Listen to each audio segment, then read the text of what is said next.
Hello everybody, this is Dr. Novak from Florida, and I just watched a video from Aquarium Co-ops, and it was made over a year ago, and in the headline it said canister filters are bad, and here's why. And he capitalized the word bad, I guess to emphasize how bad canister filters are. I thought I'd bring this big bad boy so you could see it. This is the one that's going to be connected up to my 90 gallon. This is a ADA 2400 Superjet with a walkie pump on it. But anyhow, in his 2-hour long spiel on canister filters compared to hang on the back filters, and you got to watch some of these YouTube videos in the assumption of, are they doing it to educate the individual? Are they doing it to sell something? I'm just going to play devil's advocate here. I like Aquarium Co-op. I think his videos are good. I've been in the hobby for over 60 years. I've taught ichthyology and microbiology for aquatic microbiology and everything else. So I've been around the block a few times when it comes to filtrations.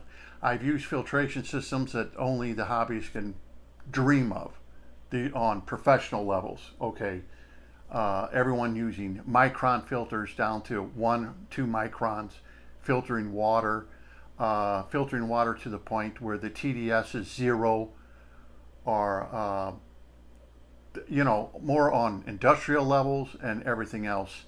And I've had to design and redesign filters to make them work better or more efficiently.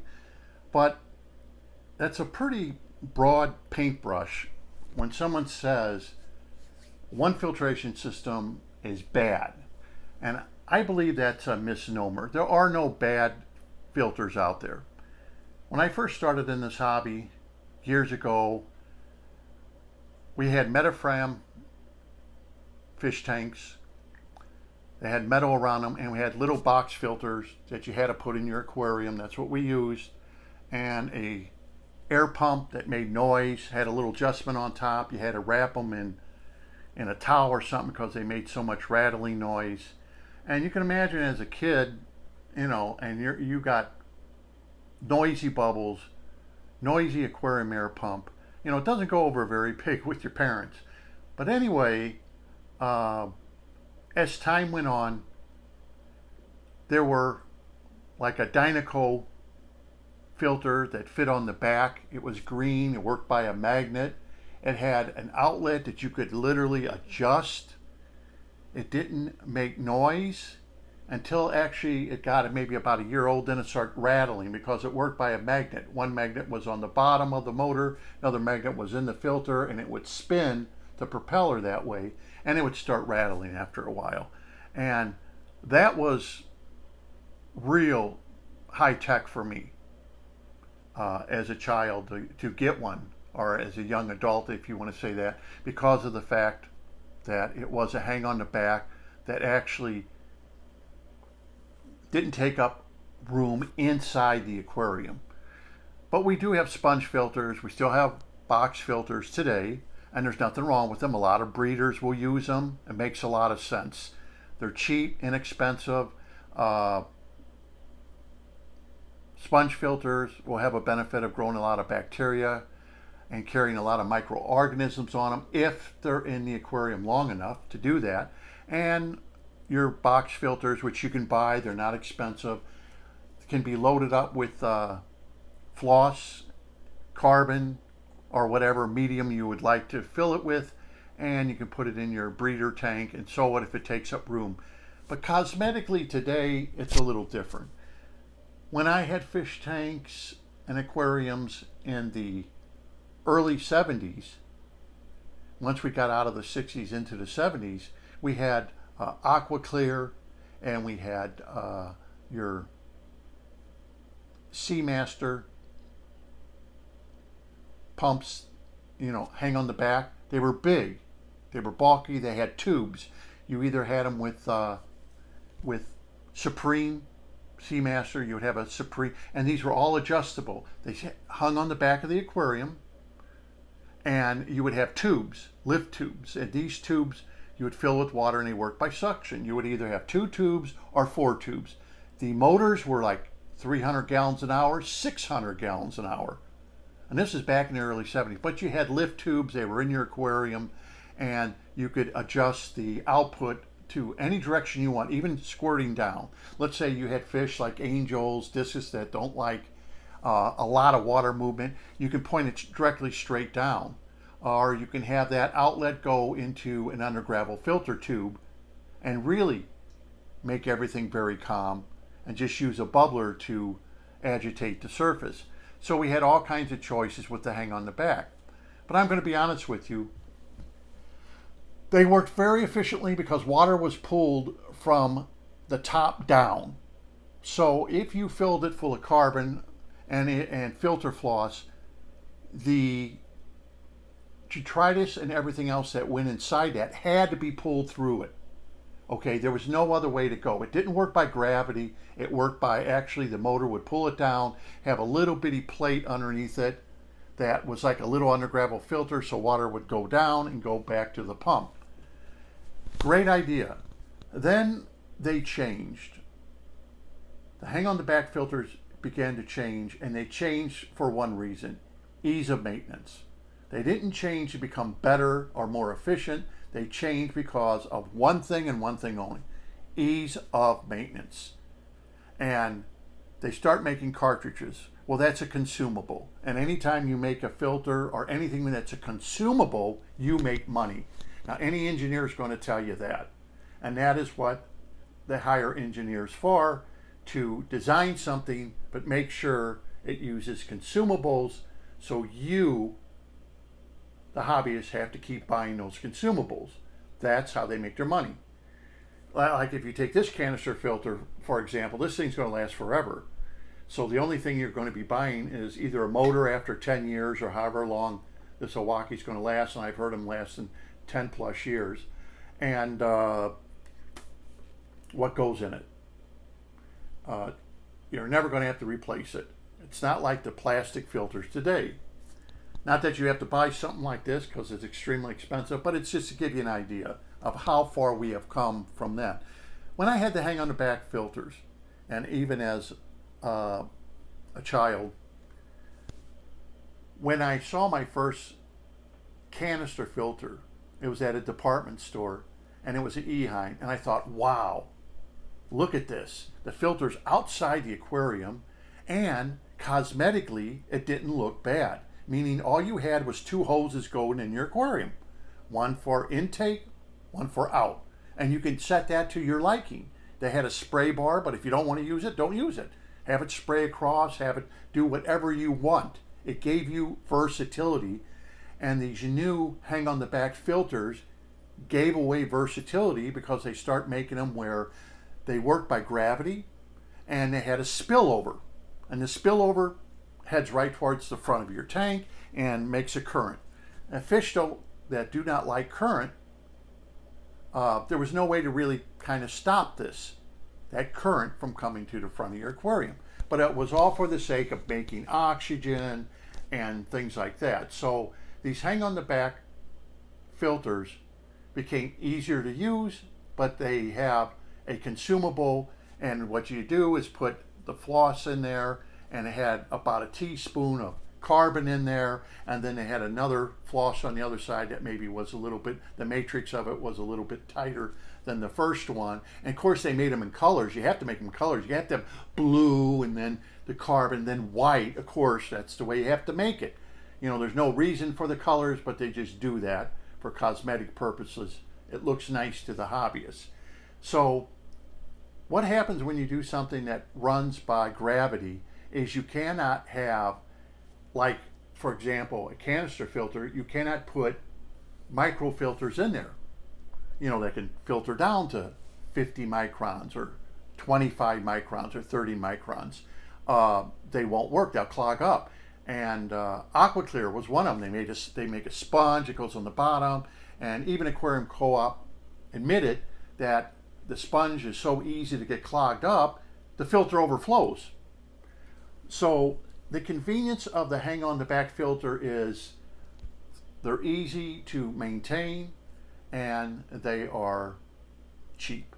They're inexpensive, I should say, not cheap, inexpensive, okay, compared to any of your canister filters that are out there. And a canister filter felt like you took the next step in the hobby. You know, like anything else. You know, he used the analogy of a Ferrari, but we as humans like to always take the next step to progress. And in this hobby, a canister filter is progressing from the little box that went in the tank and took up room to a hang on the back that took up less room to the great canister filter that hid underneath and you had two little tubes. The next thing that canister filters gave the hobby is you could take the aquarium and put it maybe an inch away from the wall, inch and a half away from the wall, and your tubing would fit right behind, you know, the aquarium. And then it would just go in, and it was great. Absolutely wonderful. Cosmetically, you know, the wife acceptance factor was wonderful. Or if you're a woman, it would be the husband acceptance factor.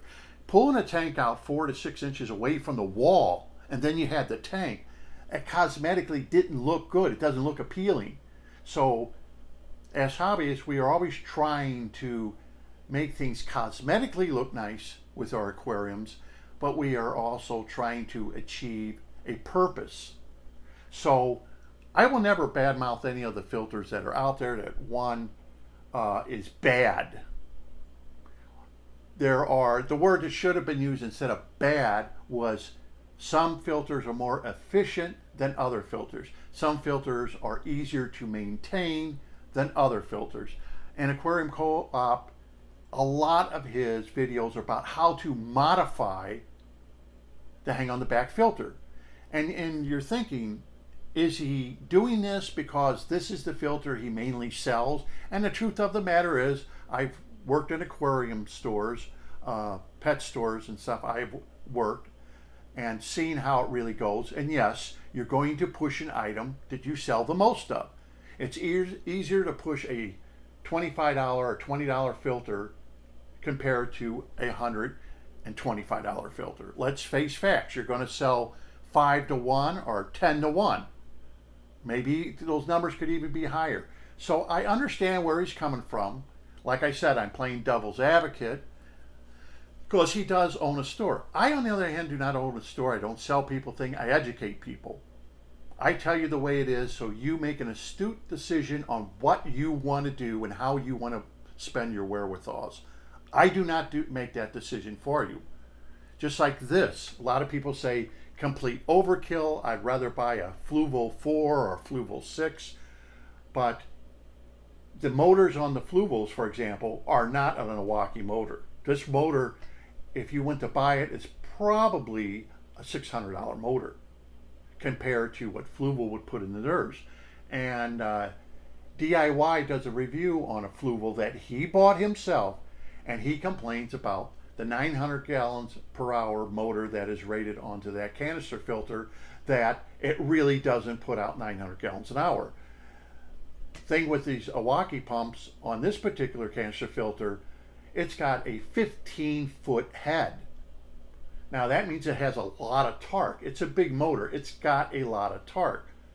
And therefore, if you're pushing, this one pushes about 475 gallons an hour, even if you load it up, you're probably going to diminish that some.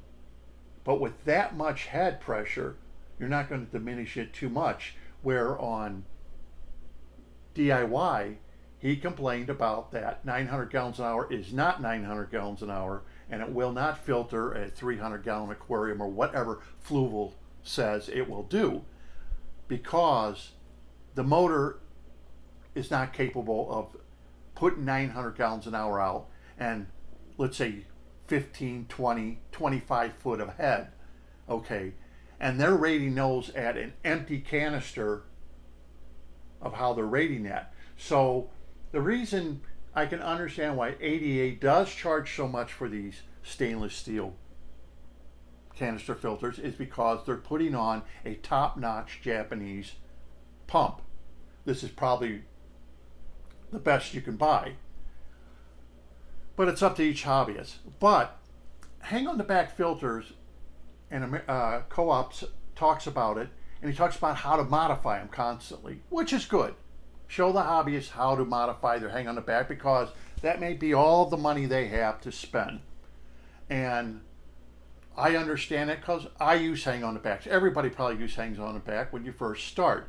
Then it's like you graduate from that to canisters. It's just the way it is. Okay, because you find out the canisters you can buy at different sizes. They can pump more efficiently or have head pressure where the hang on the back doesn't have to worry about it, and they're not working by gravity. Once they changed that hang on the back filter to work by gravity, that's when I became disenchanted with them. I really became disenchanted because gravity, you can only get so much through that filter medium before gravity just takes over and stops it dead.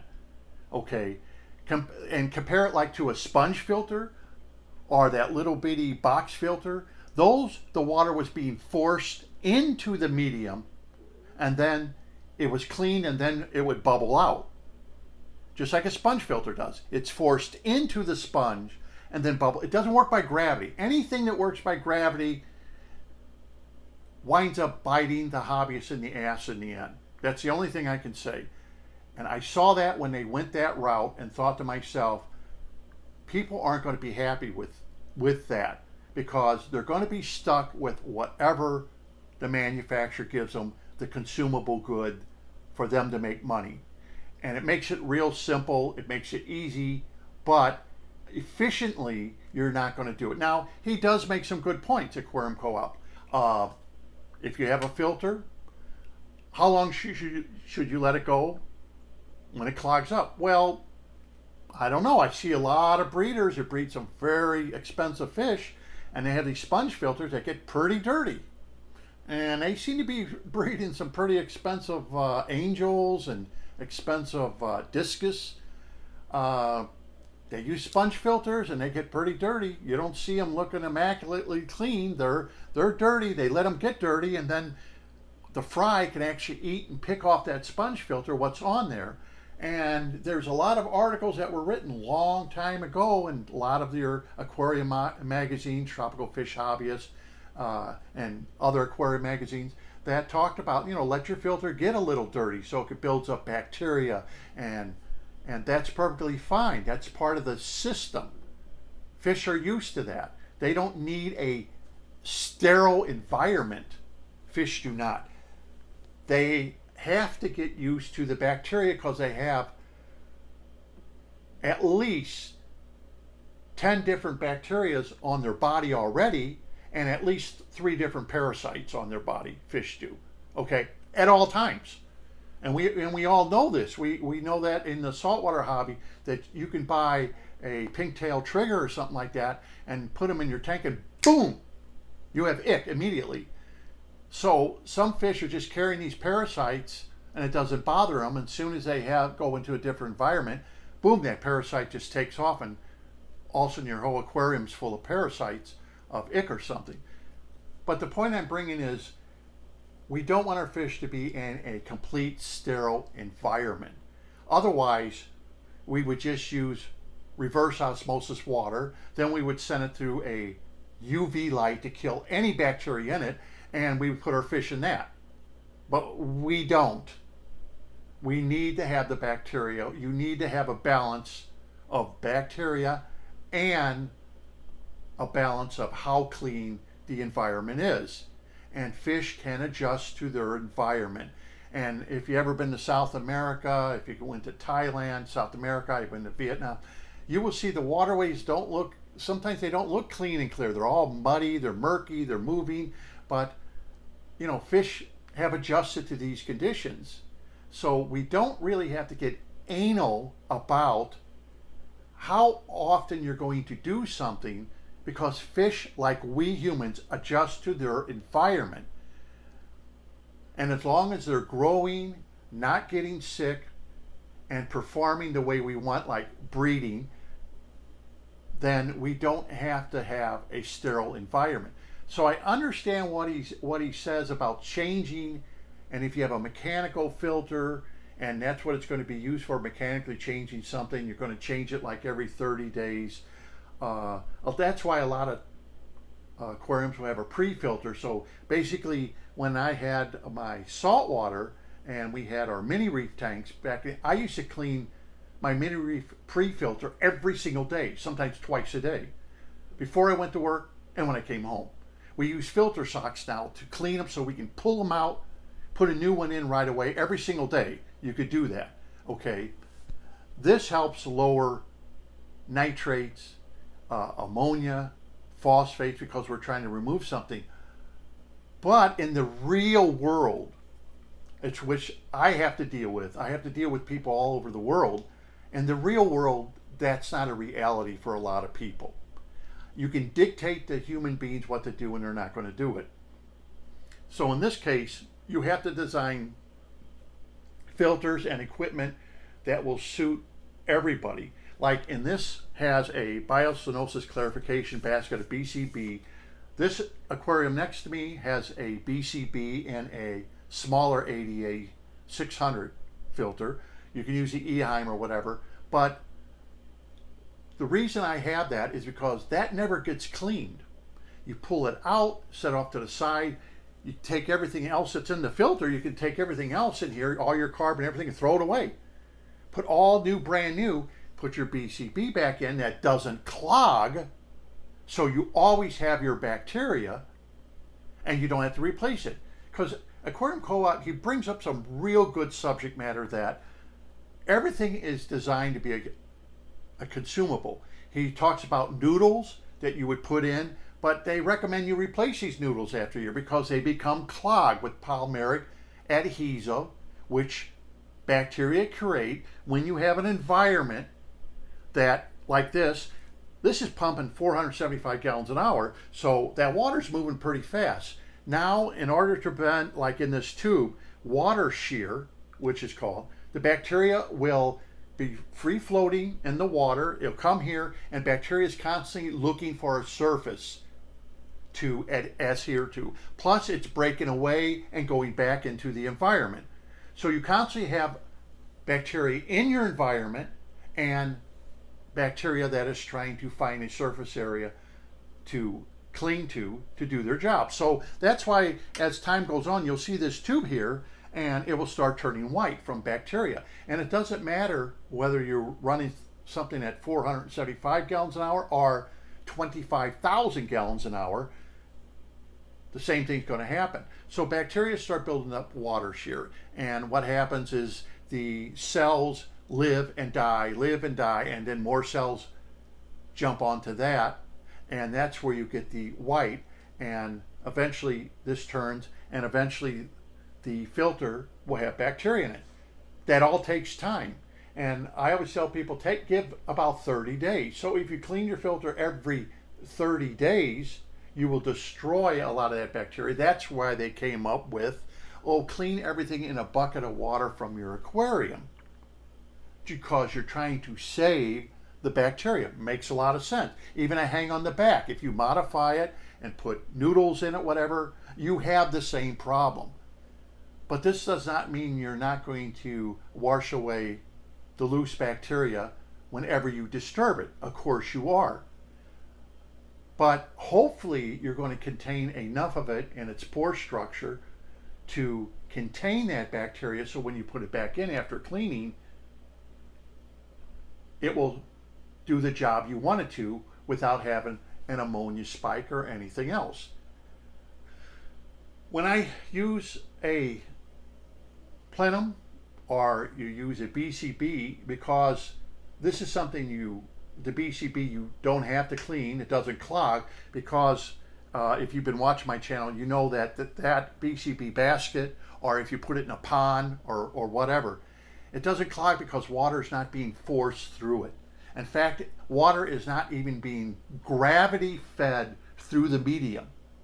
Okay, that's what causes bacteria to build up a polymeric adhesive to adhere to what the surface area they need to adhere to. Some surface areas are easier to adhere to, like silica base, clay base. Harder ones are plastic. It takes longer for bacteria to adhere to plastics. So when you have a medium that, like the BCB basket, is allowing water to come in and out through diffusion, or it could be even going in and out because of convection, because of changes of temperature. The water's going in and out constantly in the basket. This then lets the bacteria do the work without building up a polymeric adhesive, which does not clog then.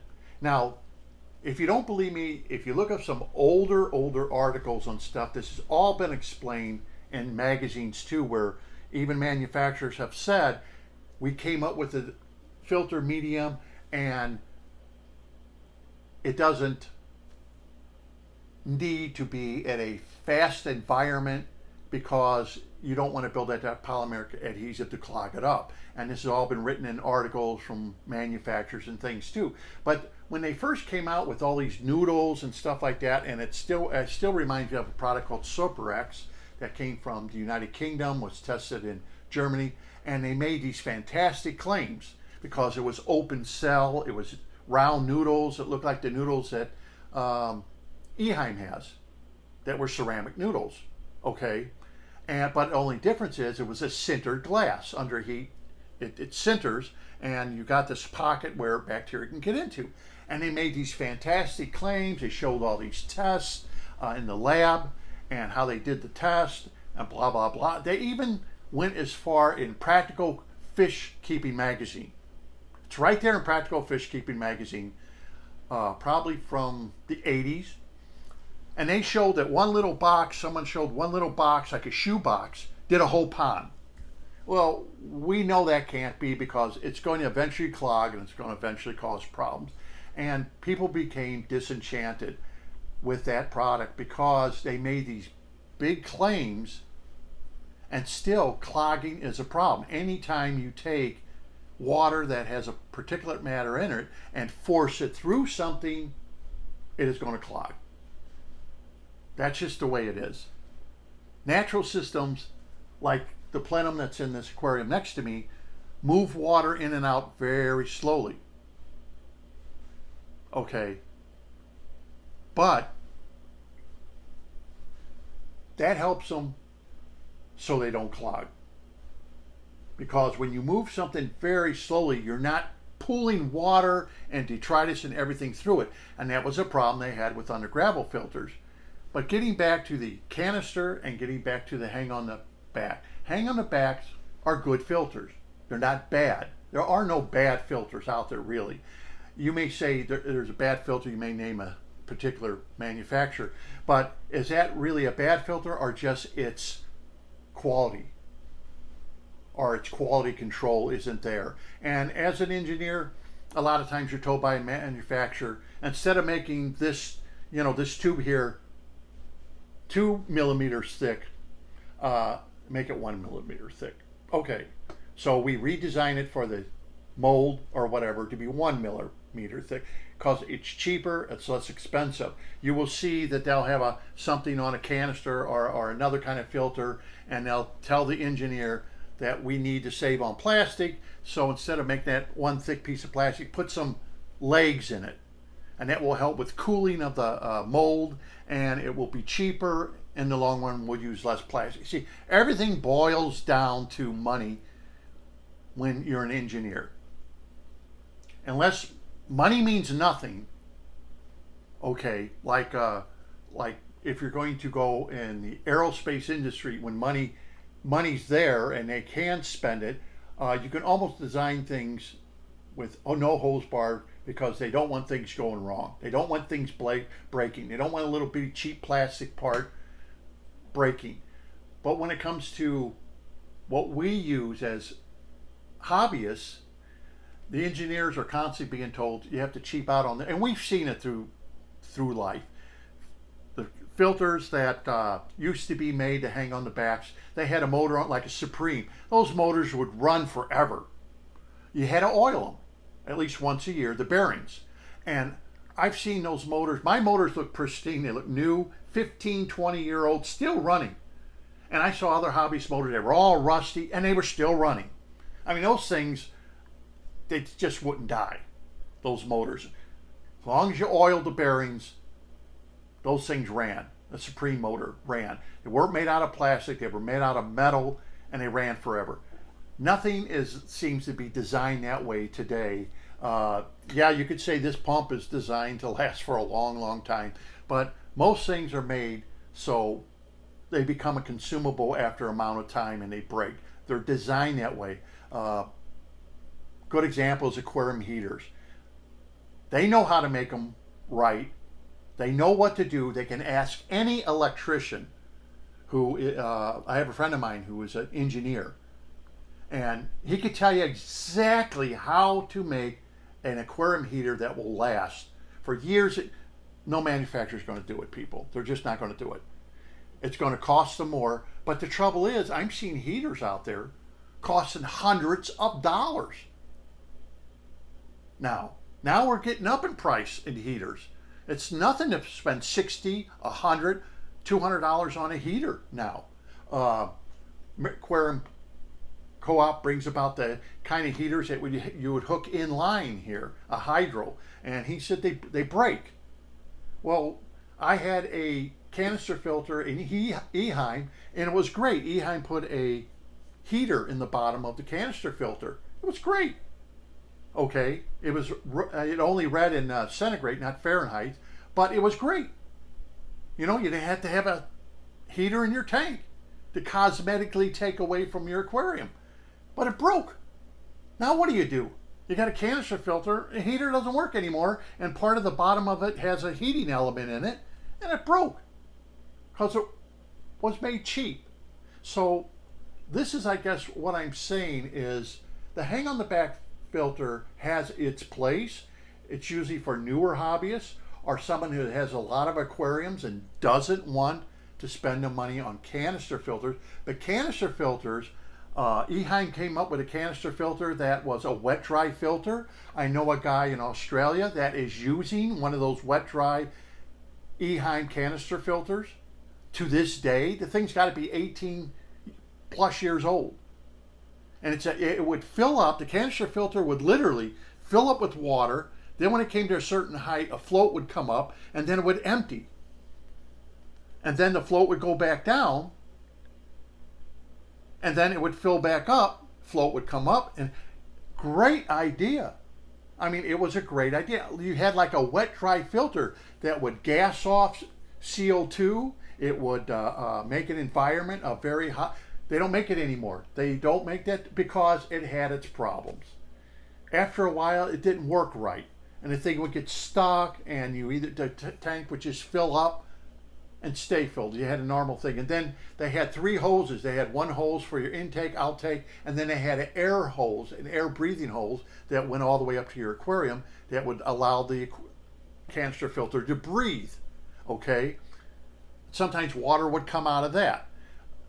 It was a great idea, but a bad design, once again. The heater inside of the canister filter, great idea, bad design. They made a cheap heater and it broke. Now you get canister filters, they're placing heaters in them, but they're heaters that you can replace, so you don't need to put a heater in your aquarium. Great design. But they know that heater is not going to last, so they made it now so you can replace it. So manufacturers have gotten better. When you put a hang on the back, you still have to put a heater somewhere. You still have to do something with it. Plus, a lot of your hang on the backs are just overflows. And a lot of fish don't want that overflow to comes to the front of the aquarium and then comes bouncing down. Okay, and they say, well, that's for circulation. But what if I don't want that circulation? I'm stuck with a hang on the back. So that's why people migrate, if you want to say, towards the canister filter, because it gives them a little more choice and a little more fish to deal with.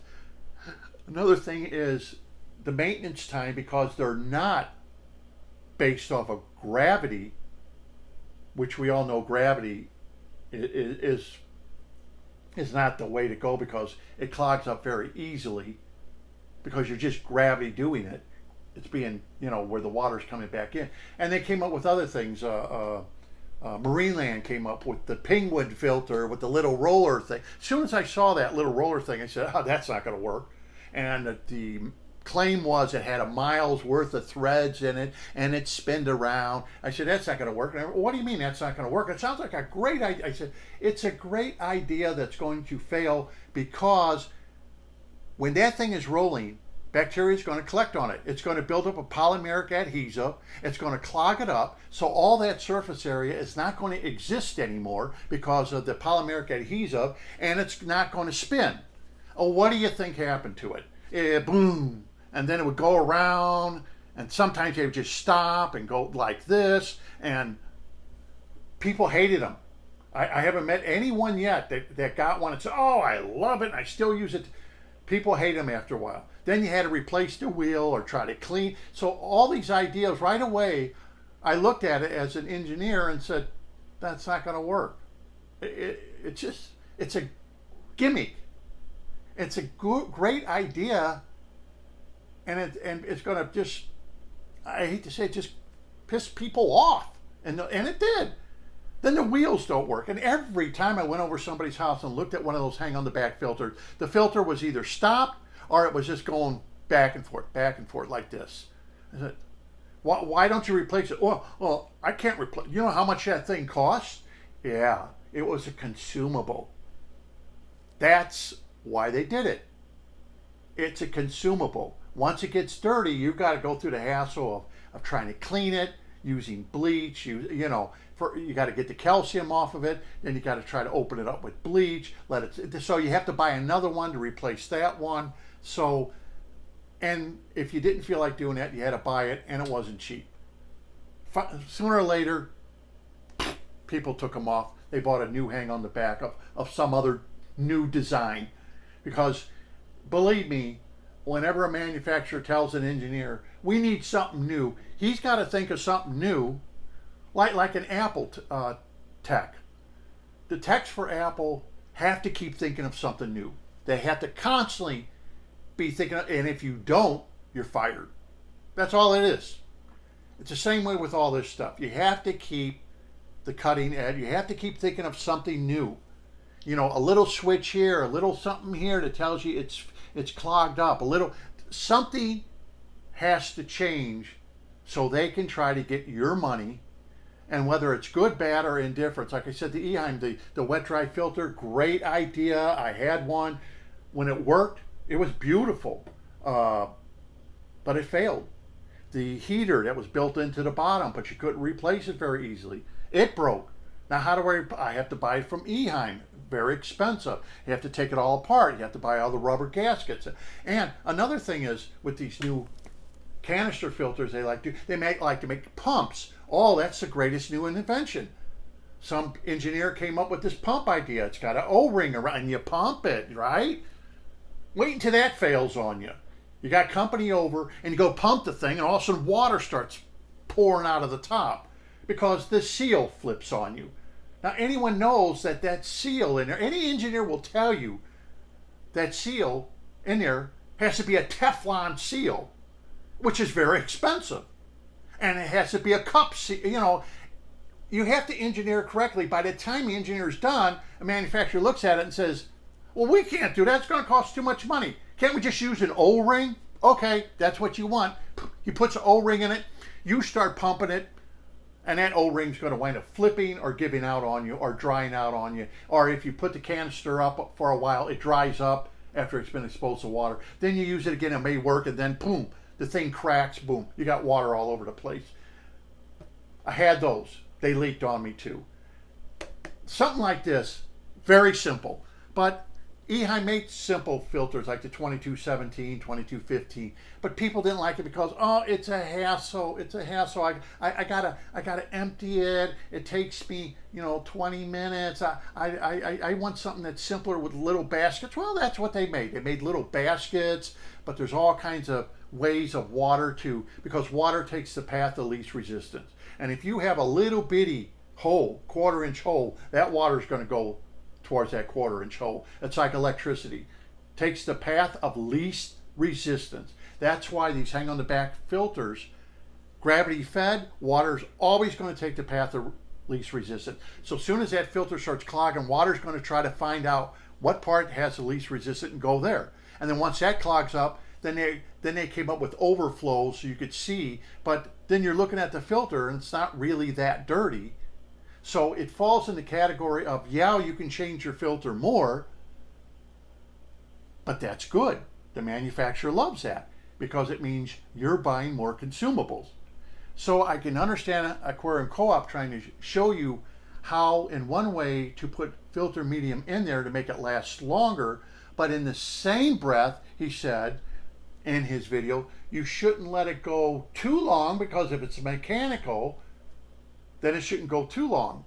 Well, then you might as well just keep the filter the way the manufacturer did it. But manufacturers now put little plates in there with little fins on it. Ooh, bacteria can grow on it. They're doing all kinds of tricks to get your money. Trust me, they hire people like me so I can design something so people like you buy it. That's what they're in business for. Exactly what they're in business for. They make a lot of good stuff, manufacturers do, but don't forget, they're in business to make business. And I always looked at the canister filter as a step up from the hang on the back. Tanks can go closer to the wall. This tank, I have a windowsill here. It's no more than about an inch away from the windowsill. It's as close as I can get to that window. And I loved it.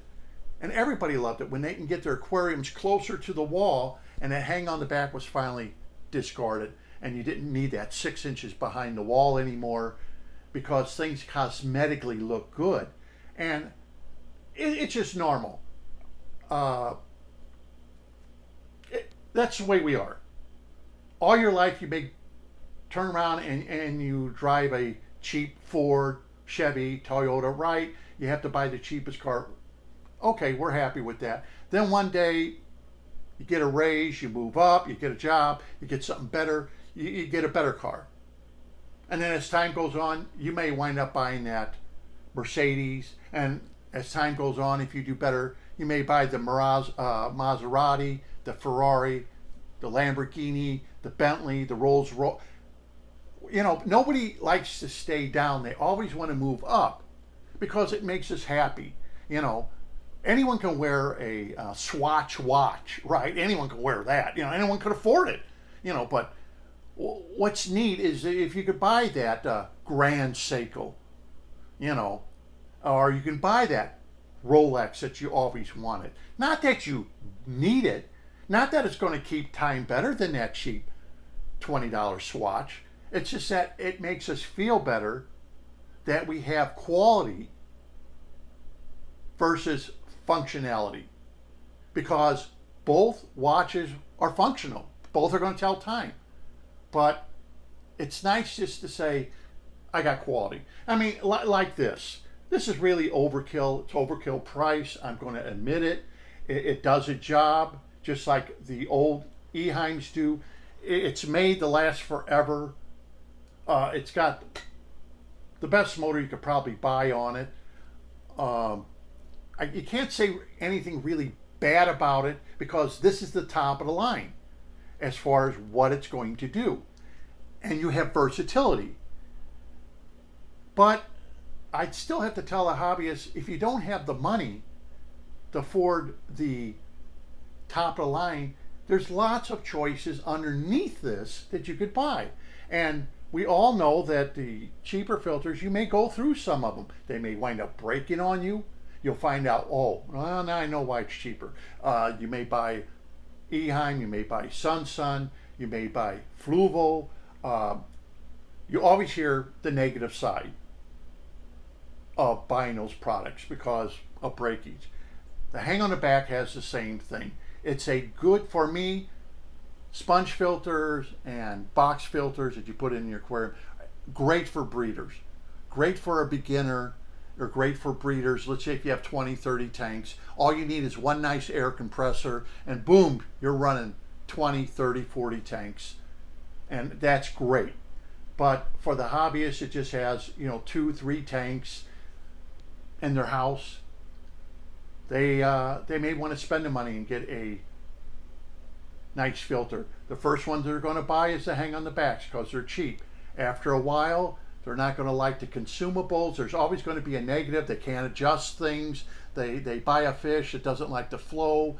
Angels don't like that flow. If they see the flow, they'll stay away from it on another side of the tank. They're not going to mix. There's always something that will stop you and say, now I need to move up. Well, they made you double spend. And if you think I'm lying, I see this in the pond hobby. These people that build these ponds, they get you to buy the pond and they start you out with a small filter, but they always act like you know what you're doing. Oh, well, what kind of fish are you going to have? How in the hell do I know what I'm going to have? I don't know. You're building the pond for. Oh, we'll start you out with this filter, and they know what they're doing. They're trying to keep the price down so you jump into the hobby. Okay, that's the whole trick. Keep the price down, get you in the hobby. Now they know that most people after 3 years are going to leave the hobby, but a lot of them are going to stick it out for a while. So they build you this expensive pond, they give you this filter, it's gravity fed, blah blah blah, and they give you koi. Koi only grow 32 inches and have a girth of maybe 8 inches and can weigh 24 pounds, and that's the fish they're going to give you with this filter. What do you think why they did it? Because in a few years you're going to be calling them, my pond's constantly green and I'm constantly having a problem. Well, yeah, well we could fix that because we have this upgraded filter here that costs 3 times the price. Well, what do I do with my old filter? Well, you could try to sell it. See, they already made their sale. It's the same way with hang on the back filters. They've already made their sale. They already sold you a $20 filter, which really should probably cost more than $20 or $30. But that's to get you into it. It reminds you of printer ink scenario. You buy a printer, 99 bucks. How can you sell a printer for 99 bucks? The ink costs, $150. Oh, that's where they get you. And the ink doesn't last because they give you little bitty cartridges just to start you out. And those are going to run out or they're going to dry up on you. And then you got another $100 bill and they give you, not even an ounce of ink in it, but it's all designed to get you into their printer. Same way with this hobby, people. Don't fool yourselves. It's the same way. We all do it. Things change. We all cosmetically want our tanks to look a little better. Now we're selling glass tubes. And it's like, do you really need a glass tube? No. Some of these glass tubes, like from 88, are extremely expensive. These lily pipes and glass, they're very expensive. Do we really need a glass tube? We can't use the plastic like we used to. Yeah. And why do they make these canister filters or anything? Why do they make them out of weird colors? A lot of stuff from Thailand and stuff like that. They're made out of this blue and they're made out of green. It's like, what the green was designed to be hidden by plants, and most people like to have a black background in the United States, so just make everything black so you can't see all these tubes. And when you buy some of these top-notch aquariums like SCA aquariums or your Red Sea aquariums or cat aquariums, you buy these aquariums, most of the backs already come black, or you can get them white, black, or you can get them clear. A lot of people pick black for the background because it shows up anything forward with that. There's also another reason for that. When fish see dark substrate and a dark back, it brings out more color. If you have a white substrate and a white back or blue back, bright blue back, your fish get dimmer. Okay? Unless you have a big enough aquarium so they pull themselves away from it. But they try, and that's all because of the fact of it is an instinct to do that. Okay? And you could see that with African cichlids, that if you put a white substrate in, and then you take the African cichlid and put it in a black substrate, and you have an Erotis or something like that at the bottom, you'll see them turn real dark. And if you have a white substrate, they turn light. And you could see this with not only dominating alpha fish like your Kenii, like if you ever seen a Kenii and yellow Kenii, male Kenii who's dominant, the yellow is just as good as a yellow tang. They're beautiful. You know, as long as it's the dominating fish in the tank, the mean guy, it's just a beautiful, beautiful fish, the Kenii is. And the yellow is spot on with that of any saltwater. But they react to their substrate and their background. So a darker background, you'll have darker fish, nicer looking fish. A lighter background, lighter substrate, your fish's colors are going to be lighter. They're not going to be as deep. This is a defense mechanism that the animals have, and they're just reacting to it. But the two filters, like I said, I'm only playing devil's advocate that they're not bad. People will let them go longer, canister filters, but I had my hang on the back filters, my old ones, go for quite a, 2-3 months before I would change them because of the way they weren't gravity fed.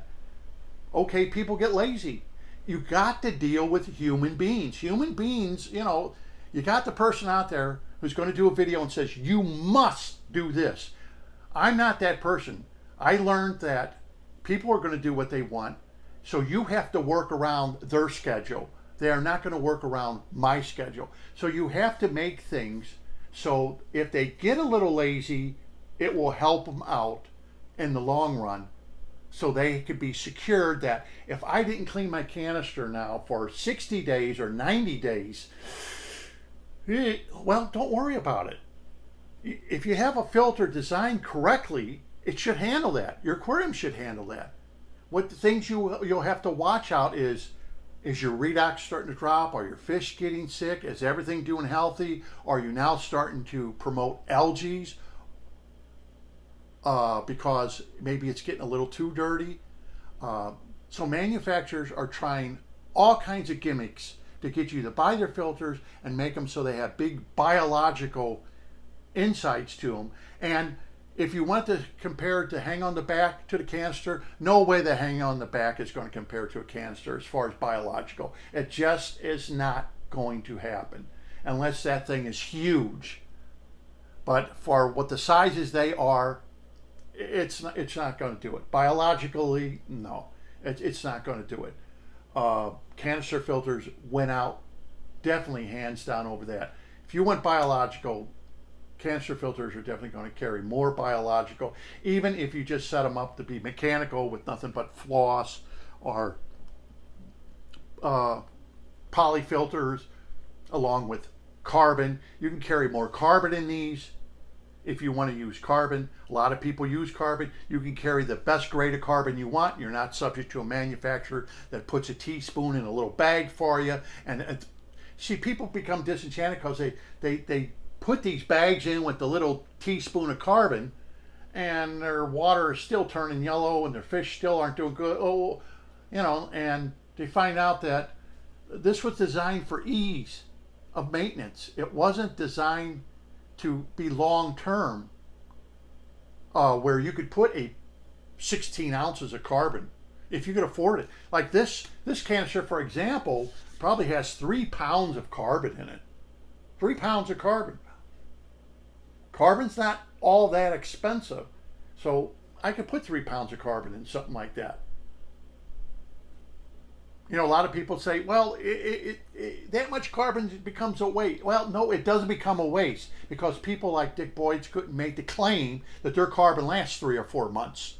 How can they make that claim? If it only lasts a week, then how come Dick Boyd makes the claim that their carbon lasts for 3 months?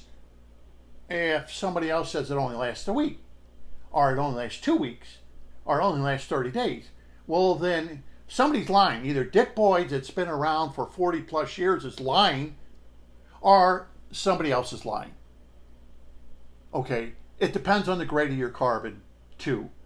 But how could Dick Boyd make that claim that his carbon will last 3 or 4 months, and yet other people say the carbon will only last a week or two? Explain that to me. And then, if you do think that, then call up Dick Boyd's on the phone and tell him, hey, you're nothing but a liar. No way carbon's going to last that much. And you know what? You do that and Dick Boyd's going to tighten your shorts up. Believe me, he'll tighten your shorts up real quick. So these are things that are out there to the public, that are being said to the public, that carbon doesn't last. That's bull, people. Carbon can last a lot longer than what you think. The efficiency of that carbon will go down, okay, as time goes on. It won't be as fresh as it was when it was brand new, but you could still do tests by having carbon 2-3 months old and put some malachite green in there or malachite blue in there and see how long it takes for the carbon to get rid of it if you want to test out your carbon. And I've had carbon that was over 3 months old and put malachite blue in there, and the next day malachite blue is completely gone. The carbon has taken it out and it was 3 months old. Maybe if the carbon was brand new, it would have taken just a matter of hours to do it. But that's what happens with carbon. As it gets older, it becomes less efficient. Then they say, well, it grows bacteria on it and blah, blah, blah. Yes, that is very, very true. That's why it becomes less efficient. But it doesn't mean, nonetheless, it's not efficient, because otherwise Dick Boyd couldn't make that claim without having some kind of lawsuit against them that their carbon lasts 3 to 4 months. Couldn't make that claim and expect it to last, 40 plus years of making a product, that your product, and still to this day, will last 3 to 4 months.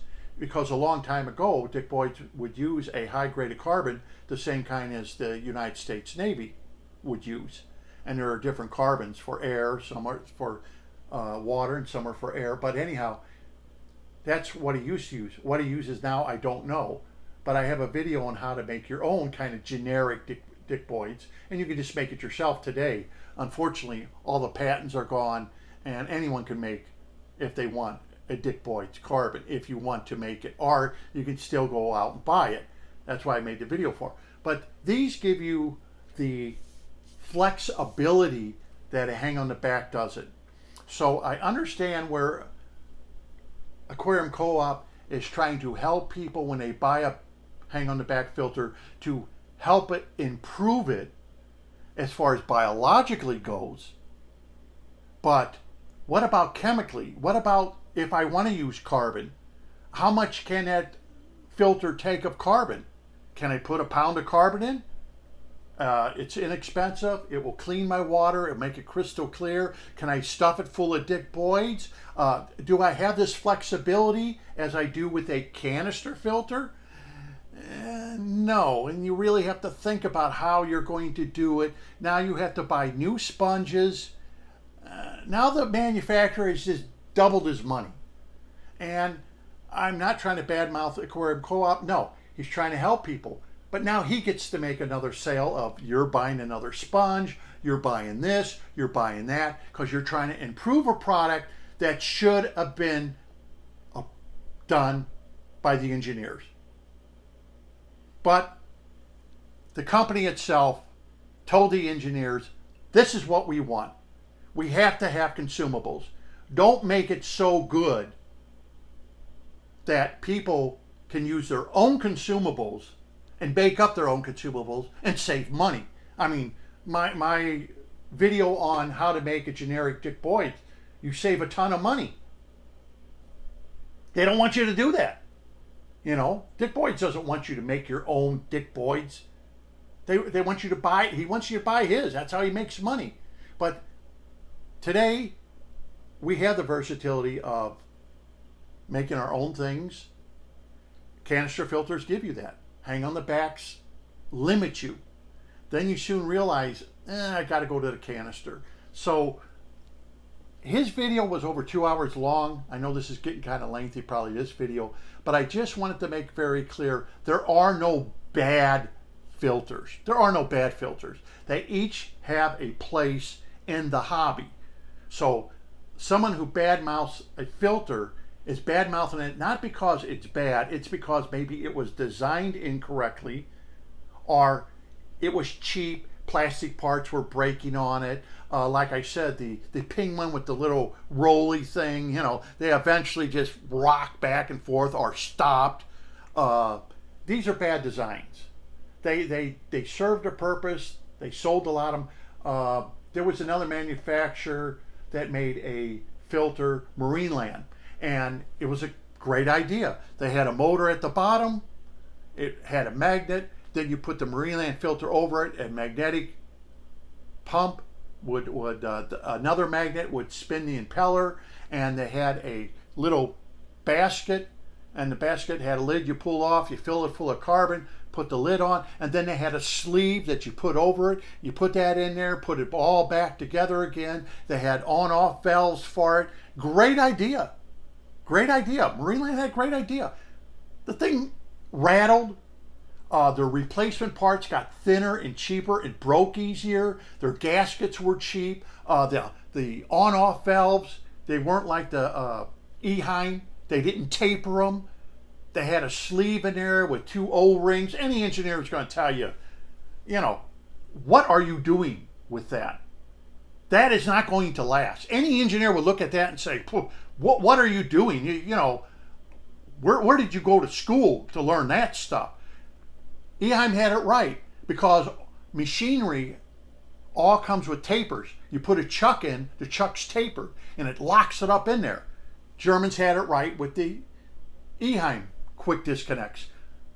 Marineland, it's like, I remember putting those things together, and I have company coming over, and you turn them on, and all of a sudden they're leaking.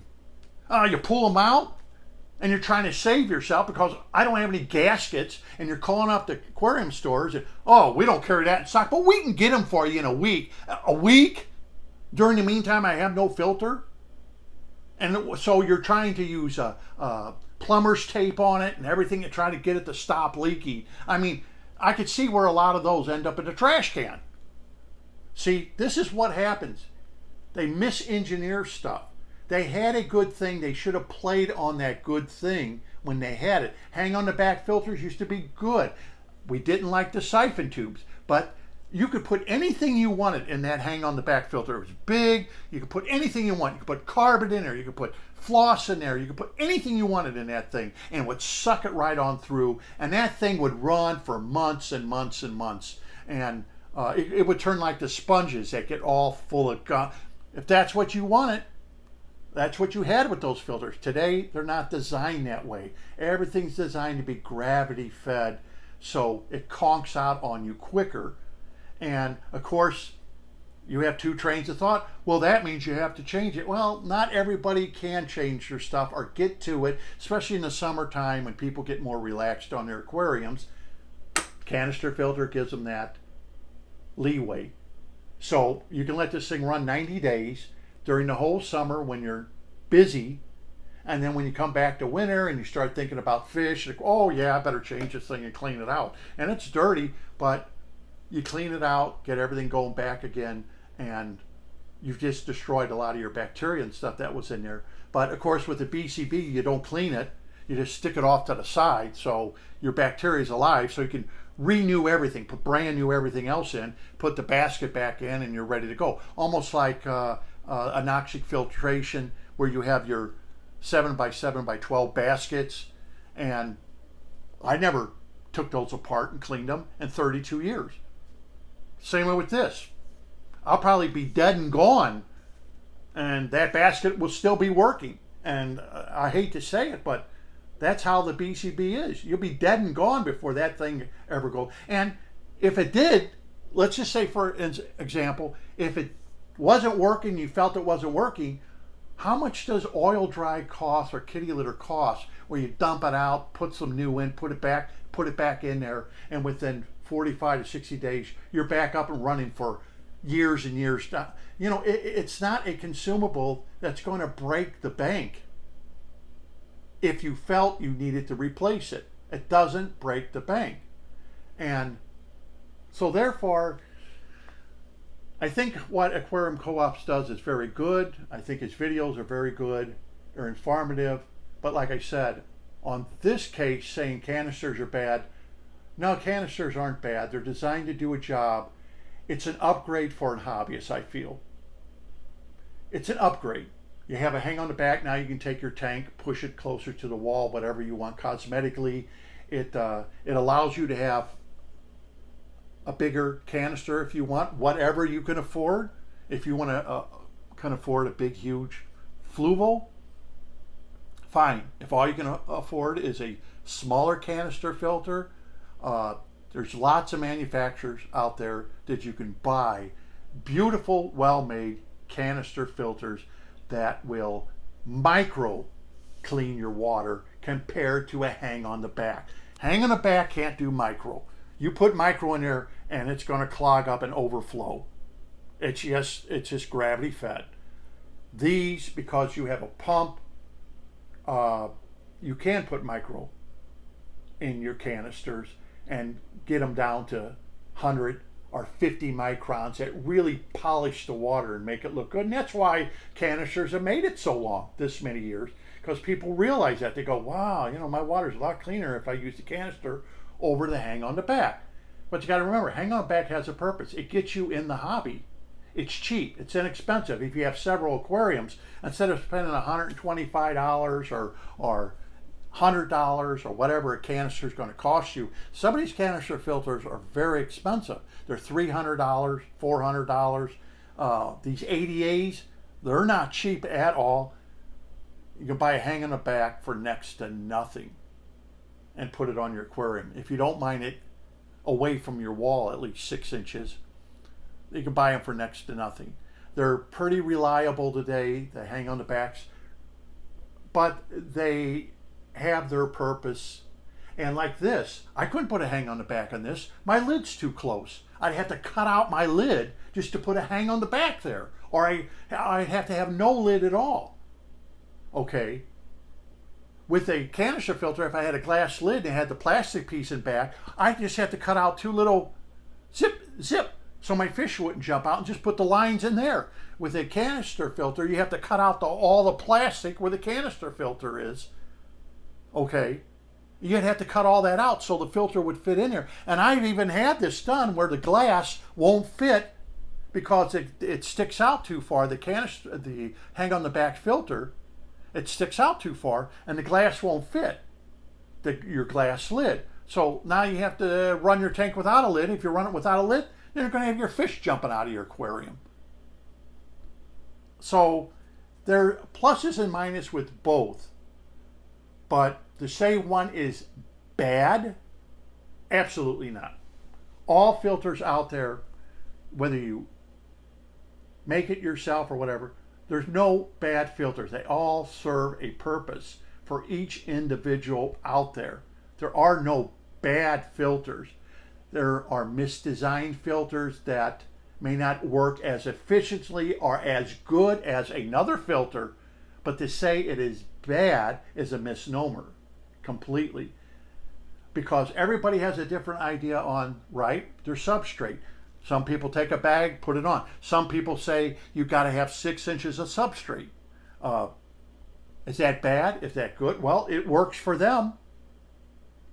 It works for them. So we're trying to teach you that I do it this way, and somebody else may teach you another way, but some people get very arrogant with the way they teach you, saying, it's my way, and his way is completely wrong. No, both ways work, but does one work more efficiently than the other one? That's where the bottom line is. Is one more efficient at what it does than the other one? It's no different than his analogy of a car. You know, you can buy a car that is a hybrid and you can get 60 miles to a gallon with that hybrid. It's very efficient gas-wise. Okay? But that efficiency goes down the drain when you have to replace the batteries. And if the batteries go bad, you got a $4,500 battery bill to replace in that hybrid. Where the guy who didn't have a car that was efficient and he bought gas the whole time of the car and kept his car for 12 years, he didn't have to replace his batteries. So there's a balance. You may think on one hand, I'm doing something great for the environment until the batteries go bad. And I've seen this happen.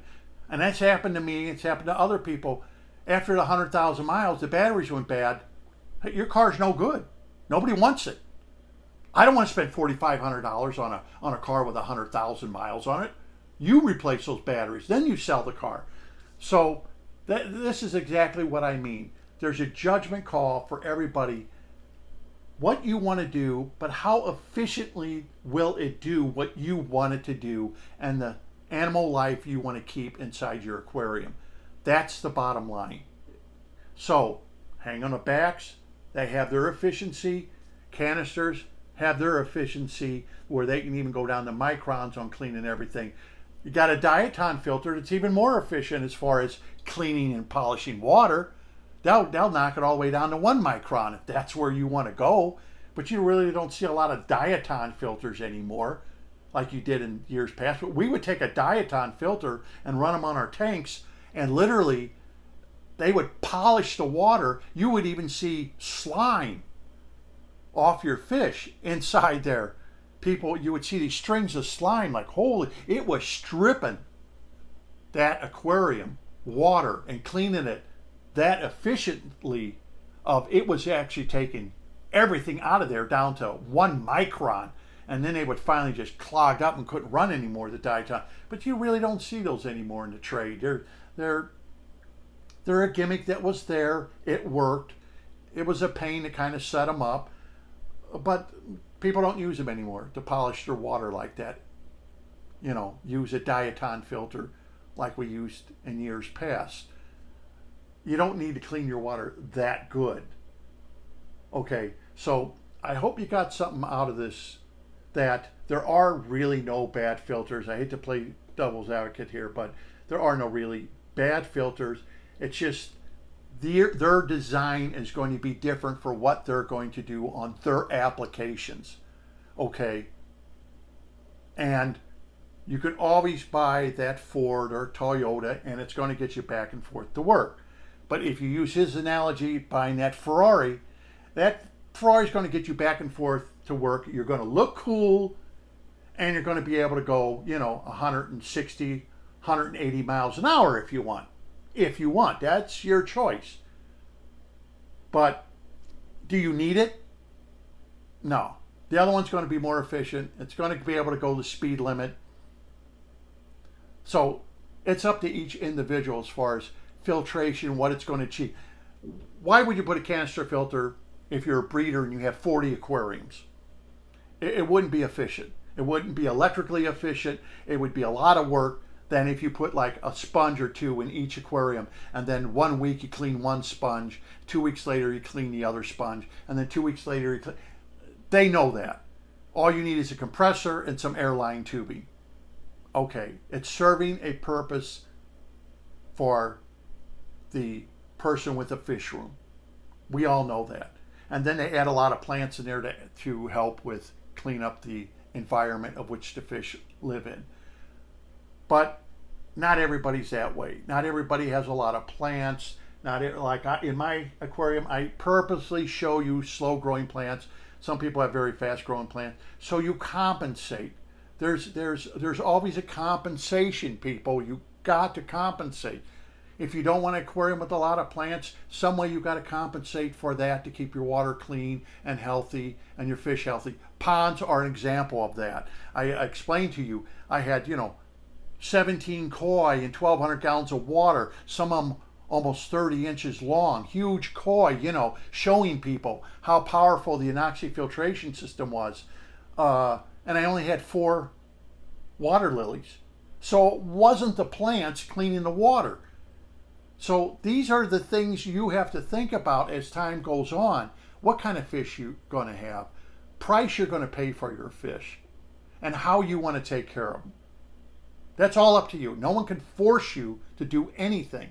But the main point of this is people want you to stay in the hobby and not drop out because you got tired. The maintenance got to be too much. I don't want to do all those water changes. I don't want to do this. I just want to have a fish tank. Why is it I could just have a fish tank? You know, I can have a bird, put him in a cage, give him some little food, give him a little water bottle, and maybe once every so many days make sure it's got food. The water bottle's going to stay full, and easy. Once a month you go do a maintenance, cleaning up the bottom of the cage or whatever. Come on. If you make things too difficult for people, they're not going to do it. So you have to make things easy enough so people will do it. That's why the hang on the back has your little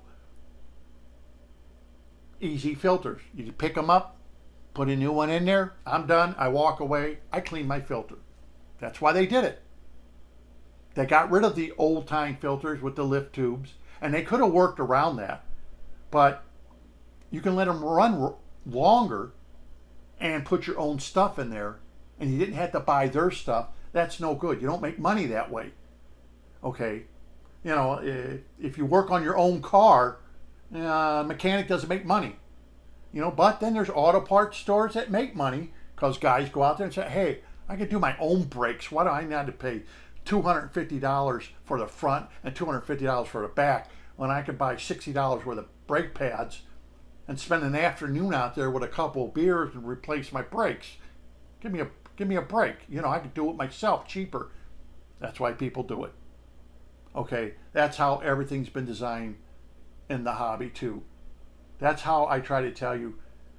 I don't try to go overboard, but you know, I've gotten my shorts tightened up by hobbies over the fact of I can't do those water changes. I don't live in a country. I don't have that luxury. What do? I want to have fish. Well, you can't tell them, well, you don't deserve to have fish. You got to work around it. You got to say, okay, I'll solve your problem for you. And that's what I tried to do, solve their problem for them. And you have to have repeatability. If you don't have repeatability, if someone says you got to have 6 inches of gravel, fine. What is the repeatability? You know, is it 90%, 80%, 75%, 50%? I've done tanks and put the gravel right on the bottom, and I only have about a 25% to, you know, maybe 1/3% success rate when I've done that. I'm just being honest with you. What did I do wrong? You know, it's up to you. So your success rate varies until you start getting feedback about everything and then calculating and tallating all that information. Then you can say, like, well, we have a success rate of 90%. Or you'll see that with chemicals and stuff, right? Drugs. Oh, this works on 80% of the people. I always seem to fall in that 20% that it didn't work. Where's the 80%? You know, seems like I can't find anybody where this particular item, it'll grow hair on your head and it works on 80% of the people. I never could find the 80% that it worked on. I always fell in the 20% category. And other people, you know, who are have alopecia like I do, said the same thing. Oh yeah, I tried those things. You put them in your hair. I didn't grow anything. Well, they don't make a claim it works for everybody. They only said 80%. But you fell in the 20%. Until you can get all that information together and say, hey, you're lying. This works for about 20% of people and fails on 80% of the people. Prove them wrong. That's just it. Now, I went through a lot of research with filter material that you put in stuff like this, and I've always told people they clog up. That's why manufacturers say to replace them. Even Aquarium Co-op will tell you that. The manufacturers say replace it. Replace it, replace it. They make money when you replace it. Trying to clean it and trying to clean deep inside of their matrix and everything is almost next to impossible. But some people can succeed at. Other people can say, I don't want to stick in a bucket of bleach for another month, and then I have to stir it. Then I burn myself. Maybe the kids are going to get into it. I'll just buy new. Or they hold the material until it's nice and white, and now it's all brown and all clogged up and everything, and it's not doing what it was claimed to do and has the surface area that it was claimed in the very beginning. It no longer has it. It doesn't exist anymore. We're not stupid. People have come a long way since then. If it's clogged up, it's clogged up. It doesn't have the surface area anymore because of the polymeric adhesive that's on it. We all know that now. We're all smarter than we were. It's hard to crack that nut. A BCB doesn't build up a polymeric adhesive. It never does, because water is not forced through it. But the point of it is, canister filters give you a higher versatility than they hang on the back. They cost more. Can I say they're as reliable? That's a whole different subject you're getting into. Is canisters more reliable than hang on the back? Sponge filters are very reliable. Air goes through them. Pretty reliable. Box filters that you put in your aquarium, they're pretty reliable. Never had them really fail, ever. But when it comes to stuff like this, you got motors that rattle, that stop, that seize up, cracking of the plastics just from fatigue, from being exposed to water. Can I say one's more reliable than the other? I cannot. I'm looking at this thinking myself, yeah, this is a very reliable pump. Very expensive, very reliable, very well made. But still, it could go bad on you. You could run it for 2 years and it could burn up. There's nothing that is for sure. I've had Eheims that lasted me for years and years and years before they started leaking through the gaskets and stuff. Other people will have a different thing. But then I bought Eheims and the plastic cracks on them within a year or two. That's not reliable. So is one more reliable than the other? I can't say. That's not what this video is about. What it's about is someone saying that canister filters are bad. They're not bad. They have their place. Just like Ferraris, Rolls Royces, Lamborghinis, Bentleys, they all have their place in our world. They're not bad. Just because you have a Rolex watch, is it bad because you can buy watches that are very accurate, that cost a fraction of the cost? No. They have their place. They have their clientele. It's a reward as we make more money and get higher in life that we progressively buy better things. And that is what the canister is. It's your reward as you're in the hobby that you want to progress, that you say, now I want a canister over that hang on the back. Now I want to push my tank closer to the wall. Is it bad? No. I'd have to say no. They have their purpose. They're versatile. They're a little more versatile than a hang on the back. You can direct the way the water's going to squirt into your aquarium. You can buy all these new lily pipes. They're different kinds. You can even connect a canister to a weir. Yeah. You can't do it with a hang on the back. You can't connect it to the weir and have a weir actually suck in the water from the surface. Canisters you can. Hang on the backs? No, you can't. You can't do that. So they're making them where they suck from the bottom and the top because they realize the canister's got something over on us. So manufacturers have made it so you suck from the bottom and you can suck from the top to suck out slime. Better idea. But you see, they're trying to be more competitive with the canister. It's not the other way around. The canister is not going to try to be more competitive with the hang on the back. Hang on the back is trying to be more competitive with the versatility of the canister. So that's all I have to say on the subject. I have links below in case you want to see the Aquarium Co-op. I have that on, let's see, hang on the back, optimizing hang on the back filters. He does a thing on that. So you're modifying your hang on the back filter, changing it from what the manufacturer is. And I will put one on the other one where he says that canister filters are bad. And really, when I saw that, I thought to myself, you're doing a video on that? You're really going to shoot yourself in the foot, because you got these different groups of people and they're very adamant about what they do and how they do it, and they're not going to like it when you say this is good and this is bad. All you can really say is they both work, but how efficiently do they do their job? Now I can understand that. But to say one's good and bad, you're really going to upset people. It's like stereo equipment. You could say one sounds better than the other, but to say, oh, this is bad and this is good because it costs $25,000, and this $5,000, $7,000 amp, it's bad because it didn't cost $25,000 or $250,000. No, it's different. It sounds different. Okay, but if you have the money, go buy the $250,000 amp. But that $5,000 or $7,000 amp can bring you right up to realistic sound levels and music without buying that. But for the person who has the money, he'll go out and buy the expensive $250,000 amp. One's not bad, one's not, super better, because in that hobby, the more you spend, you don't go by leaps and bounds on sound quality. It's unbelievable. You go by little bitty increments of sound quality. And are you getting your money's worth?